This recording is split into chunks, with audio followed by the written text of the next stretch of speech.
Hello, and welcome to another day of English 2. I'm your online teacher, Miss Abear. As a reminder, we are working on a literary analysis unit. This is a continuation of the first unit that we did last week. That's a coming of age unit from Common Lit. And as a reminder, all of these resources are available on Common Lit's website, and so I encourage your teacher who is in your classroom to make sure that they have that account and that they pull all of those resources. Our essential question for this unit is, what experiences lead us from childhood into adulthood?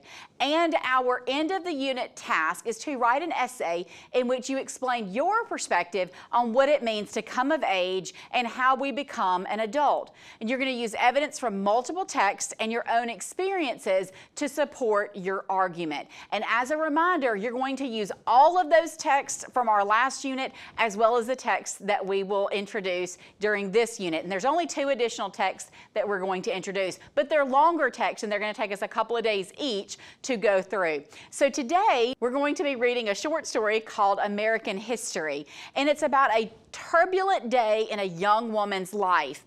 And we are going to, you can see this is a picture of John F. Kennedy and his wife, Jacqueline Onassis Kennedy, and this is during the parade in Texas in which John F. Kennedy is assassinated. So we're going to learn, we learned about that during our last text before we began this unit, a little bit about John F. Kennedy and his assassination and how he impacted children or young adults back then and how that impact is still being felt today.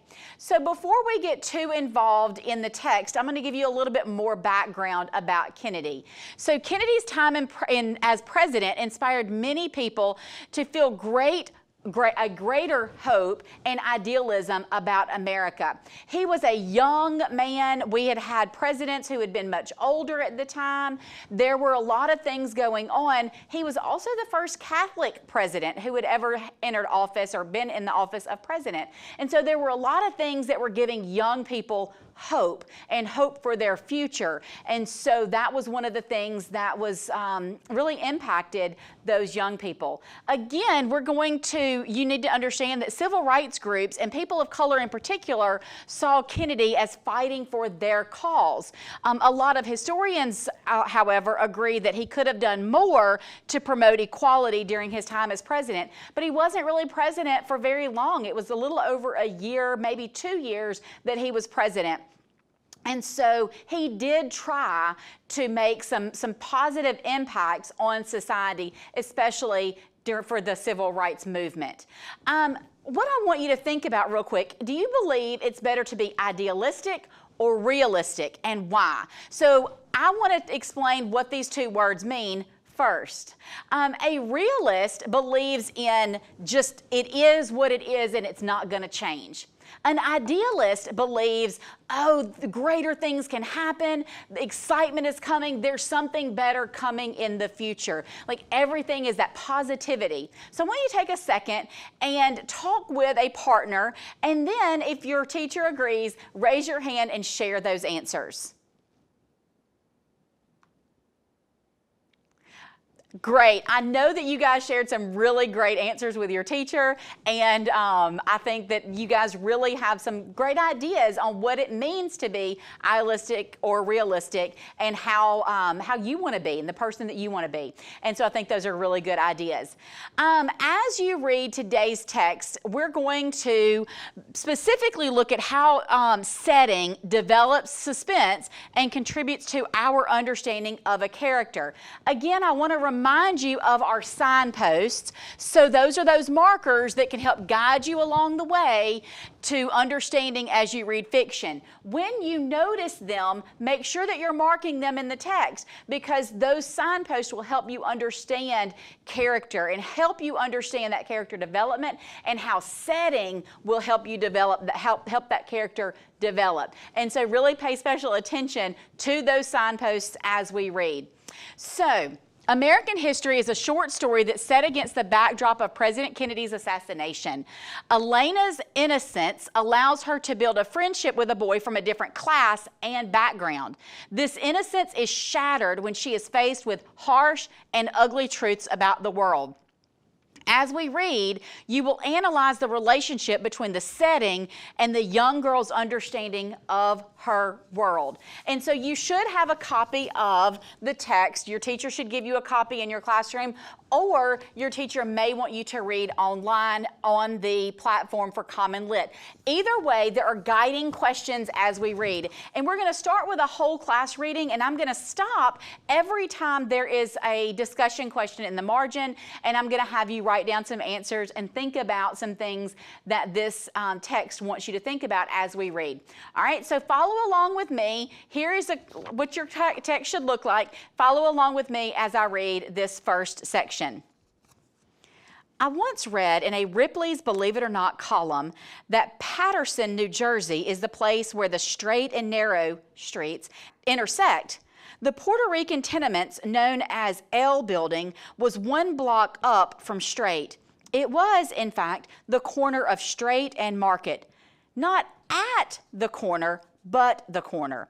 At almost any hour of the day, L Building was like a monstrous jukebox, blasting out salsas from open windows as the residents, mostly new immigrants just up from the island, tried to drown out whatever they were currently enduring with loud music.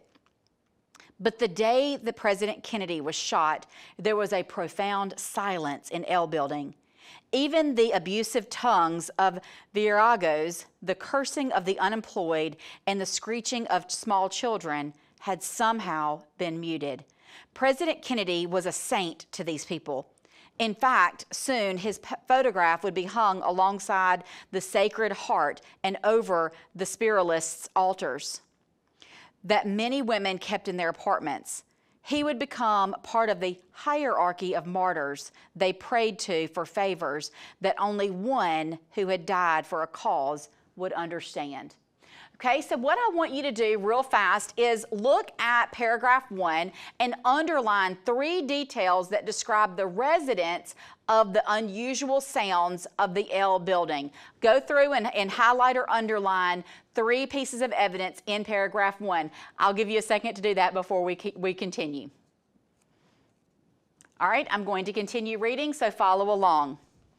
On the day that President Kennedy was shot, my 9th grade class had been out in the fenced playground of public school number 13.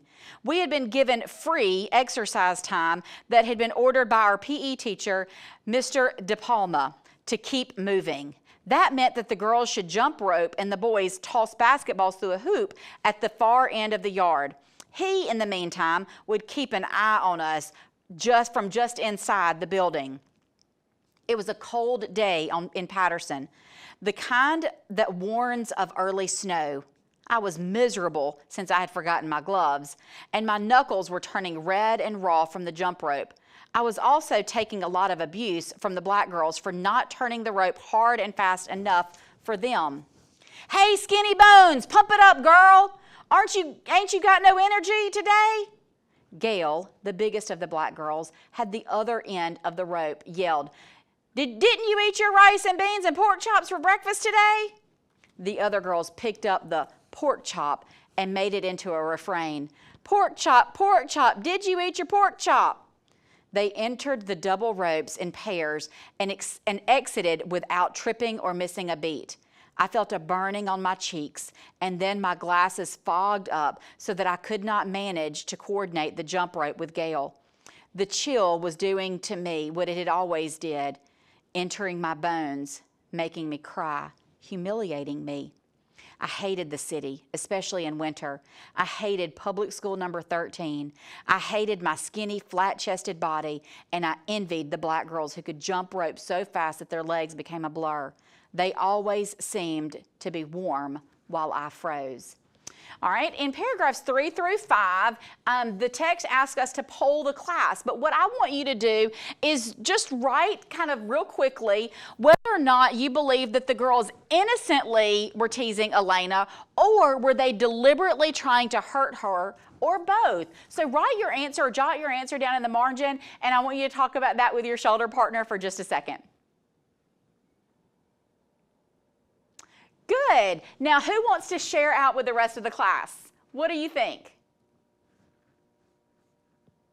Those are some great answers. Good job. Now, for the next section, you're going to be doing some partner reading. And again, I want you to stop anytime there is a place in the margin that asks you for specific evidence or asks you a question. Make sure that you answer that with your partner.